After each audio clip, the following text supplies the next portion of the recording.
Chapter 8 talks about statistics, but from a probably slightly different viewpoint. If you've taken statistics from the business department, our viewpoint is going to be from a probability distribution viewpoint, so you may see something slightly different, and that's okay.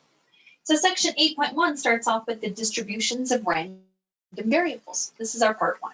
So a random variable is a rule that assigns a number. Very important we understand that it's a numerical outcome to each outcome of a chance experiment. In other words, we need to assign a numerical value to the outcomes of an experiment. So our first example talks about that 3-child family that we've talked about before. Let the random variable x denote the number of girls that occur in the family. So x is going to be the number of girls in the family. Part A asks us to simply come in and list those outcomes. So this is the sample space. We're used to this. We can do this. So our sample space would be, and because we're going to talk about the number of girls, I'm going to start off with all girls. And then we'll do the girl, girl, boy. Remember, we rotate the boy or the other variable letter through the different spots. So we'll do girl, girl, sorry, girl, boy, girl. Boy, girl, girl. And then we'll do 2 boys, and now we're going to rotate the girl through the spots. So that would be boy, girl, boy, and boy, boy, girl, and then finally all boys. And that's all 8 of them. Runs nicely with what we just did in our previous chapter. So part B says, find the value assigned to each outcome of the experiment by the random variable x. Well, x is the number of girls. So when we talk about the number of girls, we could have 3 girls. We could have 2 girls, which are these guys. We could have 1 girl, which are those 3.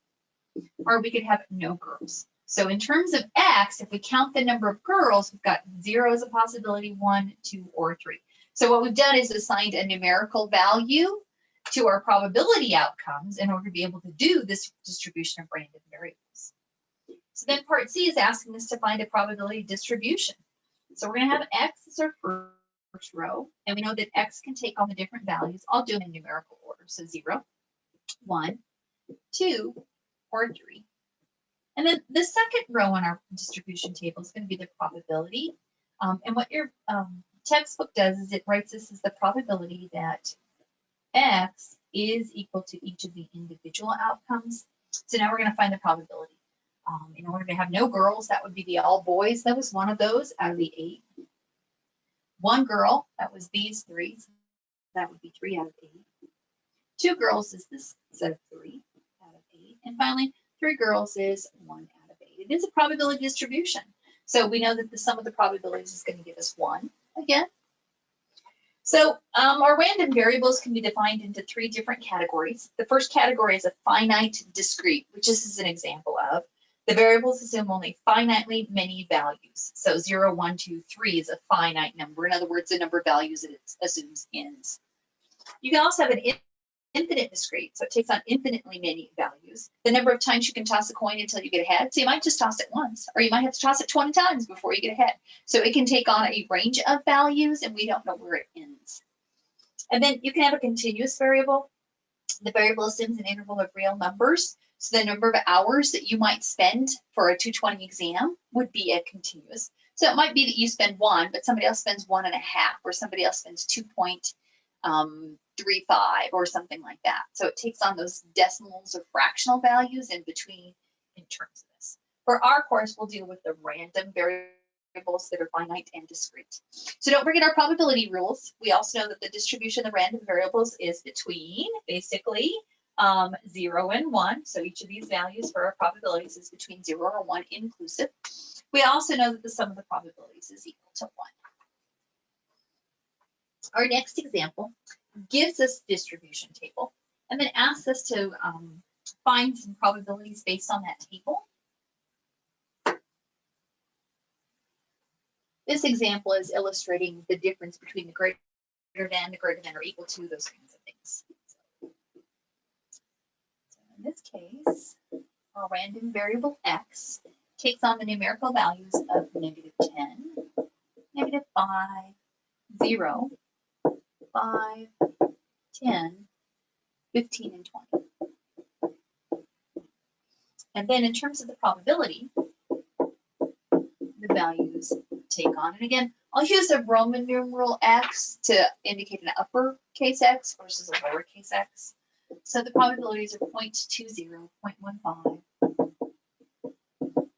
0.05, 0.1, 0.25, 0.1, and 0.15. You can take a second and verify on your calculator that if you add all of the probabilities together, they sum to 1.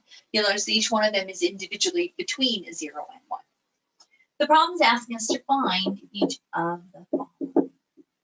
So first of all, let's find the probability that x is equal to -10. So when we find the probability that our outcome is a -10, we're going to read that straight off the table. -10 has a probability of 0.2.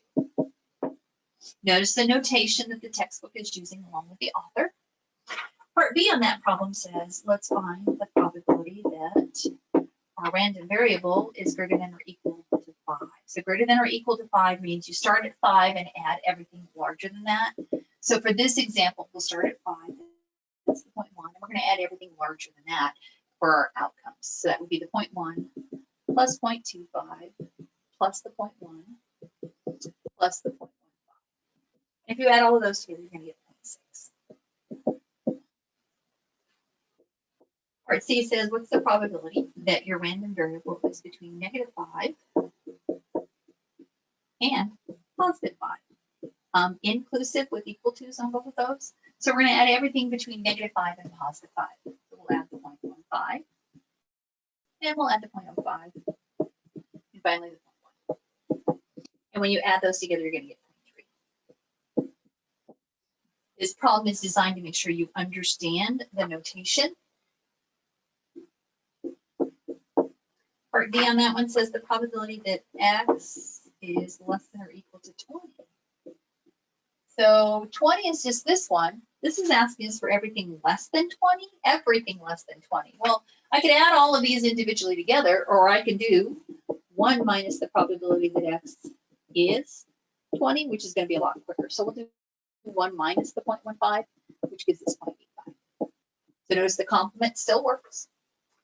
E is asking for the probability that our random variable is less than 5. Notice there's no equal to on it, so we don't want to include the 5. So we're include the 3 numbers that are less than 5.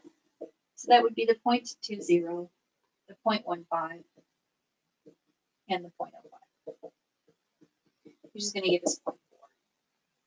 And then finally, the last part, making sure you can still see that, is asking for the probability that the random variable is 3. Well, 3 is not listed as one of our outcomes, so this probability is 0. It's an impossible event.